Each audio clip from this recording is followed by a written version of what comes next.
India മുന്നണിയിലെ അതികായന്മാരുടെ പോഷക സംഘടനകളുടെ അവസ്ഥ നോക്കുക.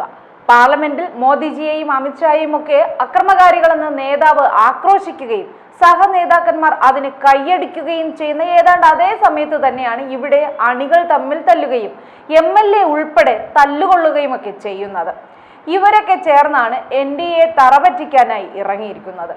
ആദ്യം അവരുടെ തമ്മിൽ തല്ലൽ അവസാനിപ്പിക്കട്ടെ, എന്നിട്ട് നോക്കാം. SFI പ്രവർത്തകർ ആക്രമത്തിൽ പങ്കാളികളാണ് എന്ന് പറഞ്ഞാൽ CPM നേതാക്കൾ പറയും SFI ഞങ്ങൾക്ക് അവരെ അറിയത്തേയില്ല എന്ന്. പക്ഷേ കോൺഗ്രസ് നേതാക്കന്മാർ എന്തായാലും KSUവിനെ ഇതുവരെ തള്ളിപ്പറഞ്ഞു കേട്ടിട്ടില്ല. കോൺഗ്രസ് നേതാവ് എന്റെ പിള്ളേരെന്ന് പറഞ്ഞ് നെഞ്ചോട് ചേർക്കുകയും ചെയ്യും. അവർ അത്രയും മാന്യതയെങ്കിലും കാണിക്കും. SFI KSU പ്രവർത്തകർക്ക് ക്യാമ്പസ് എന്നോ പോലീസ് സ്റ്റേഷനെന്നോ വ്യത്യാസമൊന്നുമില്ല. മാത്രമല്ല സഹപാഠികളോ MLAയോ ആരുമാകട്ടെ SFIക്ക് എല്ലാം ഒരുപോലെ തന്നെ. കുട്ടി നേതാക്കൾ ഇവിടെ ഇത്രയും അക്രമം കാണിക്കുമ്പോഴാണ് ഇന്ത്യ മുന്നണി നേതാവ് പാർലമെന്റിൽ ഇങ്ങനെ അലമുറയിടുന്നത്. കാര്യവട്ടം ക്യാമ്പസിലും ശ്രീകാര്യം പോലീസ് സ്റ്റേഷനിലും SFI KSU പ്രവർത്തകർ തമ്മിലാണ് ഏറ്റുമുട്ടലുണ്ടായത്. മണിക്കൂറുകളോളമാണ് ഇരു വിഭാഗങ്ങളും തമ്മിൽ സംഘർഷം നടന്നത്. കാര്യവട്ടം ക്യാമ്പസിൽ KSU നേതാവിനെ മർദ്ദിച്ചു എന്ന് ചൂണ്ടിക്കാട്ടി ശ്രീകാര്യം പോലീസ് സ്റ്റേഷൻ മാർച്ച് നടത്തിയ KSU പ്രവർത്തകർക്ക് ഐക്യദാർഢ്യവുമായി എത്തിയ MLA M വിൻസെന്റിനും സംഘർഷത്തിൽ പരിക്കേറ്റു. പോലീസുകാർക്ക് മുൻപിൽ വെച്ചാണ് MLAക്കെതിരെ കയ്യേറ്റമുണ്ടായത്. ഏറ്റുമുട്ടലിൽ ഒരു KSU പ്രവർത്തകനും പോലീസുകാരനും കൂടി പരിക്കേറ്റിട്ടുണ്ട്.